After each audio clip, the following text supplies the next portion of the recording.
बुलेटिनमध्ये आपणा सर्वांचं स्वागत आणि बुलेटिनच्या सुरुवातीला घेऊयात पावसासंदर्भातल्या बातम्यांचा आढावा।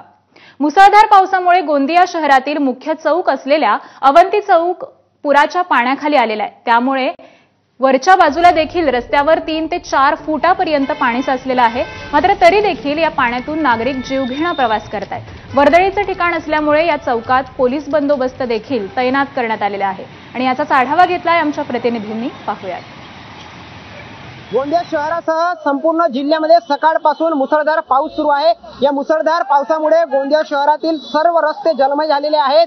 गोंदिया शहरातील गणेशनगर परिसर असेल, लक्ष्मीनगर परिसर असेल किंवा अवंती चौक असेल, यामध्ये मोठ्या प्रमाणात पाणी साचलं आहे। आपण दृश्यांमध्ये जे बघत आहात हा अवंती चौक परिसरातील भाग आहे। या ठिकाणी मोठ्या प्रमाणात पाणी साचलेलं आहे।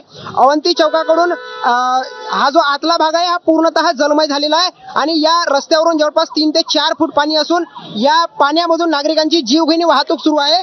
तर अनेक नागरिक पूर पाहण्यासाठी बाहेर येतात। अशा वेळी गोंदिया जिल्हा प्रशासनाच्या वतीने नागरिकांना पूर पाहायला जात असताना काळजी घ्यावी, सतर्क राहावे असे आवाहन वारंवार करण्यात येत आहे। मात्र तरी देखील मोठ्या प्रमाणात नागरिक रस्त्यावर निघत असल्याचे चित्र पाहायला मिळत आहे। तर गोंदिया जिल्ह्याचं पोलीस प्रशासन देखील अलर्ट मोडवर आला असून अवंती चौक परिसरामध्ये मोठ्या प्रमाणात पोलिसांचा बंदोबस्त लावण्यात आला आहे आणि जे हुल्लडबाज तरुण आहेत त्यांच्यावर त्यांना येथून पांगविण्यासाठी पोलिसांचे देखील प्रयत्न सुरू आहेत। देवेंद्र रांगणाले, एबीपी माझा, गोंदिया।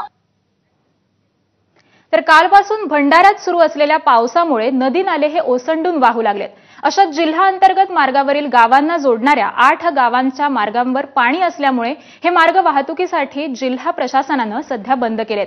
भंडारा शहराजवळील वैनगंगा नदीवरील कारधा गावाकडे जाणाऱ्या लहान पुलावरून वाहतूक बंद करण्यात आली असून खामारी नाल्यावरून पाणी असल्यामुळे तोही मार्ग आता बंद करण्यात आलाय। यासोबतच साकोली तालुक्यातील बिरशी ते उकरा, चिंगी ते खोबा, गिरोली ते बोंडे, सराटी ते चिसगाव आणि नेहरवानी ते कटनधरा, लाखनी तालुक्यातील गिरेगाव ते सोनमाळा हे 8ही मार्ग आता वाहतुकीसाठी बंद करण्यात आलेत। आणि याच संदर्भातले अधिकचे अपडेट्स आपण जाणून घेऊयात आपले प्रतिनिधी प्रशांत देसाई यांच्याकडून। प्रशांत, भंडारा जिल्ह्यामध्ये अतिशय मुसळधार पाऊस आहे। जवळपास 8 मार्ग हे बंद करण्यात आलेले आहेत। आता सध्याची तिथली परिस्थिती नेमकी कशी आहे? निश्चितच आकांक्षा, सकाळपासून पावसाने चांगलाच जोर धरलेला आहे भंडारा जिल्ह्यामध्ये। काल सुद्धा रेड अलर्ट होता आणि चांगलाच पाऊस बरसला आणि नदी नाल्यांना मोठ्या प्रमाणामध्ये पूर आलेला आहे। पूर परिस्थिती काही ग्रामीण भागामध्ये झाल्याची निर्माण झालेली आहे आणि याच अनुषंगाने अनेक जे मार्ग आहे, सध्या तरी 8 मार्ग जिल्हा प्रशासनाने वाहतुकीसाठी बंद केलेला आहे। त्या मार्गावरून मोठ्या प्रमाणात पाणी असल्यामुळे आणि एकंदरीतच कधी पाऊस थांबतो, कधी जोरदार पाऊस बरसतोय। अशा परिस्थितीमध्ये सध्या भंडारा जिल्ह्यात परिस्थिती नियंत्रणात जरी असली तरी येत्या कालावधीत परत जोरदार पावसाची हजेरी भंडारा जिल्ह्यात राहू शकतं आणि त्या दृष्टीनं जिल्हा प्रशासन सध्या अलर्ट आहे। नागरिकांनाही नदीकाठावरील गावकऱ्यांना नागरिकांनी सतर्क राहावं असं जिल्हा प्रशासनाने आवाहन केलेलं आहे। आकांक्षा, बरोबर आहे। धन्यवाद प्रशांत, आपण दिलेल्या माहितीबद्दल। पुढची बातमी पाहूयात। सांगली जिल्ह्यात रात्रीपासूनच संततधार पाऊस सुरू आहे। आज सकाळी देखील संततधार पावसाचा जोर कायम दिसून येतोय। दुसरीकडे चांदोली धरणाच्या पाणलोट क्षेत्रामध्ये देखील रात्रीपासून अतिवृष्टी होत असून चांदोली धरणाच्या पाणी पातळीत देखील वाढ झाली आहे। यामुळे चांदोली धरणातून वारणा नदीत सोडण्यात येणारा विसर्ग हा वाढवत तो 10,260 क्युसेकनं वाढवण्यात आलाय। यामुळे नदीकाठच्या गावांना आता सतर्कतेचा इशारा देण्यात आलाय।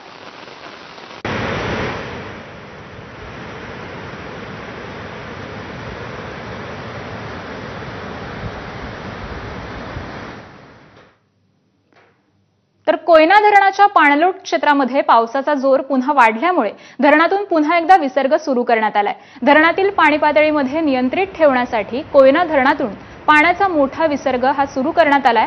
कोयना धरणातून 18,665 क्युसेक पाणी हे नदीपात्रामध्ये सोडण्यात येत आहे।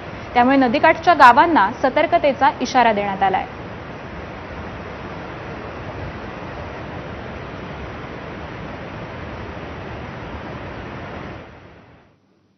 पुढची बातमी पाहूयात. कोल्हापूरच्या राधानगरी धरणाचे 4 स्वयंचलित दरवाजे हे उघडण्यात आलेत.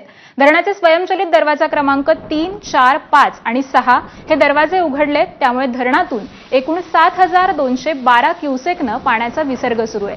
दरम्यान राधानगरी धरणाचे 4 स्वयंचलित दरवाजे उघडले असले तरी कोल्हापूरकरांनी घाबरून जाण्याचं कारण नाही, असं आवाहन प्रशासनानं केलंय. सध्या पंचगंगा नदीची पाणी पातळी ही 27 फुटांवर आहे आणि याचाच आढावा घेतलाय आमच्या प्रतिनिधींनी. पाहूयात. राधानगरी धरणाचे स्वयंचलित दरवाजे उघडल्यानंतर कोल्हापूर शहरवासियांमध्ये भीतीचं वातावरण पसरतं, कारण पंचगंगा नदीच्या पाण्याच्या पातळीमध्ये झपाट्यानं वाढ होईल अशा पद्धतीची भीती त्यांच्या मनामध्ये असते. सध्या राधानगरी धरणाचे 4 स्वयंचलित दरवाजे हे उघडण्यात आलेले आहेत. मात्र असं असलं तरी सध्या पंचगंगा नदी ही पात्रामधूनच वाहत आहे. कोल्हापूर शहरातील नागरिकांनी कुठेही घाबरून जाण्याची गरज नाही किंवा पॅनिक होण्याची गरज नाही. राधानगरी धरणाचे स्वयंचलित दरवाजे उघडल्यानंतर पंचगंगा नदीच्या पाण्याच्या पातळीमध्ये वाढ होत असते, हे साहजिक आहे. सध्या पंचगंगा नदीची पाण्याची पातळी ही 27 फुटांवर आहे. त्यामुळे नागरिकांनी कुठेही पॅनिक होण्याची गरज नाही, कारण पावसानं काहीशी मध्यंतरी उघडीप दिली होती. त्यामुळे पंचगंगा नदीची पाण्याची पातळी कमी झाली होती. गेल्या 24 तासापासून जर आपण विचार केला तर गेल्या 24 तासापासून साधारण 5 फूट हे पंचगंगा नदीची पाण्याची पातळी ही वाढलेली आहे. असं असलं तरी नागरिकांनी घाबरून जाण्याचं कारण नाही. जिल्हा प्रशासन ज्या सूचना देतं नागरिकांना त्याचं काटेकोरपणे पालन करणं खूप गरजेचं आहे. कोल्हापूर जिल्ह्यातील एकूण 43 बंधारे पूर्णपणे पाण्याखाली गेलेले आहेत. कोल्हापूर शहरामध्ये पावसानं विश्रांती दिली आहे, मात्र घाटमाथ्यावर अजूनही पावसाची संततधार सुरूच आहे. पावसाची जी संततधार आहे ती कमी झाल्यानंतर हे जे दरवाजे आहेत स्वयंचलित ते पुन्हा एकदा बंद होण्याची शक्यता आहे ती देखील निर्माण झालेली आहे.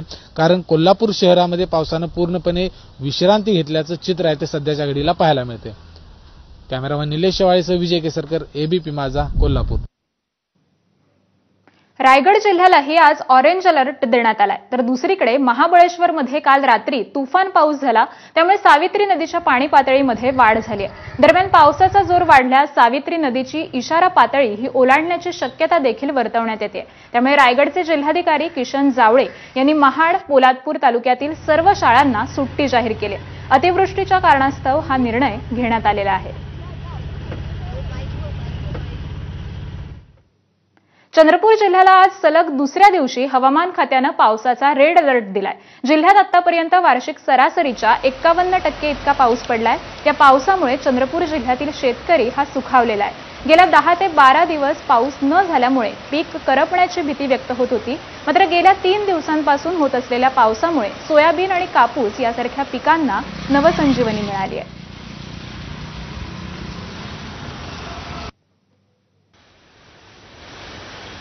त्यामुळे संपूर्ण महाराष्ट्रभर आता हा पाऊस कोसळतोय. चंद्रपुरात देखील रेड अलर्ट जारी करण्यात आलेला आहे आणि अगदी 10 ते 12 दिवसांपासून जो पाऊस थांबलेला होता तो एकदा नव्यानं सुरू झाल्यामुळे आता पिकांनाही नवसंजीवनी मिळते. त्यामुळे सोयाबीन, कापूस यासारख्या पिकांना आता या पावसामुळे नवसंजीवनी मिळणार आहे आणि त्यामुळे शेतकरी देखील कुठेतरी सुखावलेला आहे. चंद्रपूर जिल्ह्याला आज देखील पावसाचा अलर्ट देण्यात आलेला आहे. हवामान खात्याकडून काल संध्याकाळी ही घोषणा करण्यात आली.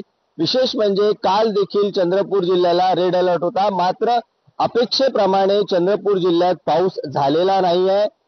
चंद्रपूर जिल्ह्यातल्या संपूर्ण भागामध्ये काल अतिशय मध्यम स्वरूपाचा ते हलक्या स्वरूपाचा पाऊस झाला. त्यामुळे कुठेतरी हा रेड अलर्ट जो आहे तो फसवा निघाला असंच म्हणता येईल. मात्र काल संध्याकाळी देखील जे पुन्हा रेड अलर्टची घोषणा झाली आहे, त्यामुळे प्रशासन पुन्हा एकदा अलर्ट मोडवर आहे. विशेष म्हणजे काल चंद्रपूर जिल्ह्यातील सर्व शाळा, महाविद्यालय आणि खाजगी शिक्षण किंवा खाजगी कोचिंग क्लासेस ज्याला आपण म्हणतो त्यांना सुट्टी जाहीर करण्यात आली होती. मात्र आज अद्याप तरी अशी कुठल्याही प्रकारची घोषणा झालेली नाही. त्यामुळे साहजिकच रेड अलर्टच्या पार्श्वभूमीवर पालकांमध्ये एक चिंता आहे. 4th सॅटर्डे असल्यामुळे बऱ्याच शाळांना, महाविद्यालयांना सुट्टी आहे. मात्र अनेक शाळा, महाविद्यालय अशी आहे जी आज सुरू आहे. त्यामुळे नागरिकांना स्वतःच पावसाची काळजी घ्यावी लागणार आहे. सारंग पांडे, एबीपी माझा, चंद्रपूर. यानंतर बातमी आहे बीडमधून। बीड तालुक्यातील वांगी आरोग्य उपकेंद्राला सततच्या पावसामुळे गळती लागली आहे। परिणामी आरोग्य केंद्रातील औषध सामग्रीसह इतर वस्तू ह्या भिजलेल्या आहेत। 2 दिवसांपासून ग्रामीण भागात पावसाची संततधार सुरू आहे आणि अशातच या आरोग्य उपकेंद्राच्या छताला काही भाग कोसळला आणि त्यामुळे पावसामुळे उपकेंद्रातील रुग्णालयातील रुग्णांना देखील जिल्हा रुग्णालयात हलवल्याची माहिती आहे।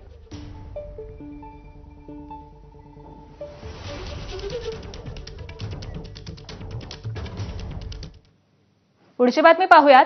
संभाजीनगरच्या सर्वेश्वर नगरात कोचिंग क्लासेसमध्ये झालेल्या 2 मुलींच्या